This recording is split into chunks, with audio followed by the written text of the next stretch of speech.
Rev up your engines!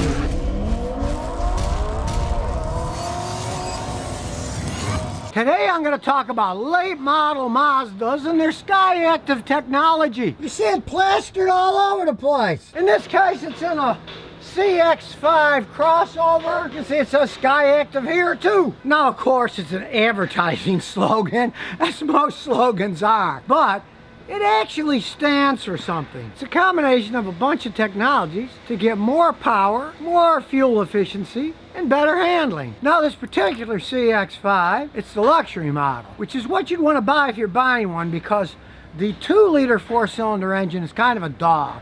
It doesn't have enough horsepower. But when this 2017 came out, the 2-liter was mated with a standard transmission. So hey, they were still making standard transmissions. To me, hey, that's a plus for Mazda. Because throughout history, Mazda has had tons of problems with their Jatco purchased automatic transmission. Company that Nissan owns, Jatco has a long history of making crappy automatic transmissions. Now being a luxury model, this Mazda, it's got the 2.5 liter engine and an automatic 6-speed transmission. And I know people are going to say, Scotty, you said don't buy a Mazda because their automatic transmissions stink.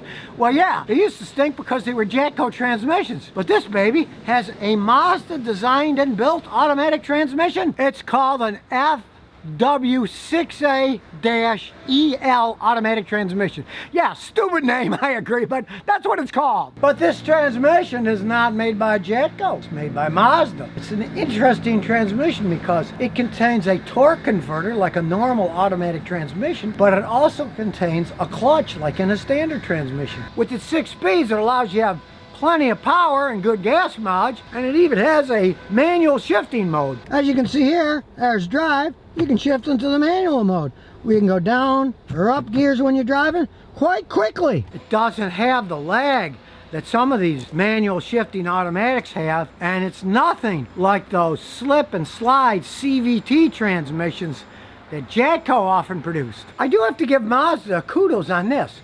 They don't use CVT transmissions. They're going to these fancy automatics in their Skyactiv technology, which I think is a big plus. Here Mazda's playing on their other advertising slogan, zoom zoom. They want to make little cars that go zoom zoom. They don't go zoom zoom if they have a transmission that slips, then they go zoom slip zoom.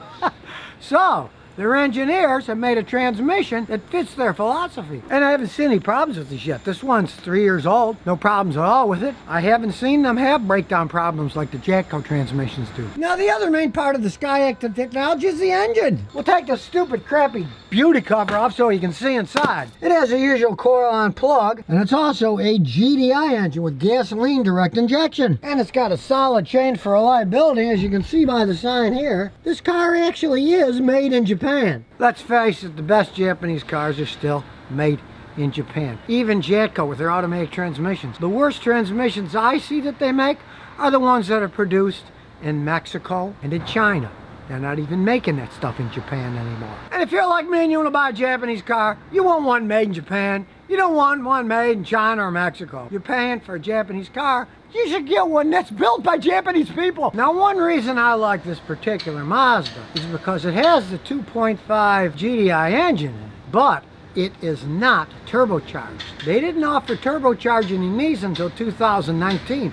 Personally, I would not buy it 2019. Yes, I would have no qualms about buying this 2017. I have to admit, it's got a pretty sporty interior. The back seats look pretty good. It's got a lot of trunk space inside. Lots of room inside here. And it does handle quite well. I was talking about how RAV4s are well made. This thing out handles a RAV4 by far. There's no arguing that. And personally, I can't wait to see what the future will bring. Very interesting technology.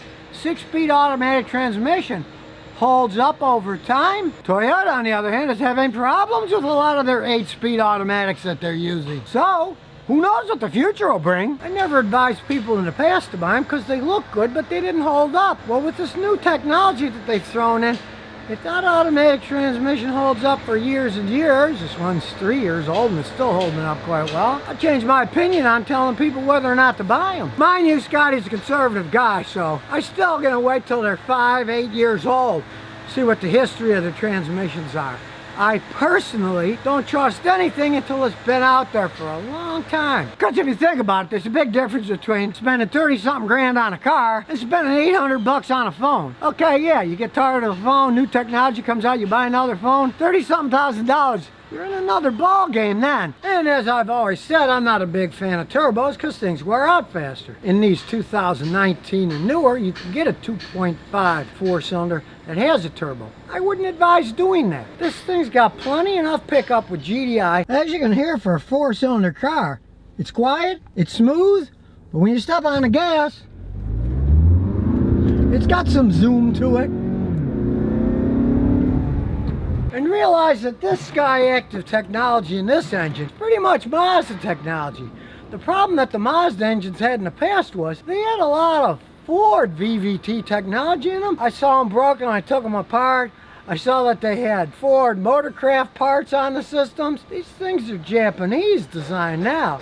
And for what I've seen, they're much better than when they were making them with Ford. Perhaps this is one of the reasons behind that Toyota Mazda dual plant that they have in Alabama. They're finishing it up now. They got a merger between Toyota and Mazda, making Toyota and Mazda vehicles on the same exact assembly line. Maybe Toyota's onto something here. So now you know a little bit more about Mazda Skyactiv Technology and how Mazda might be onto a good thing here. So if you never want to miss another one of my new car repair videos, remember to ring that bell.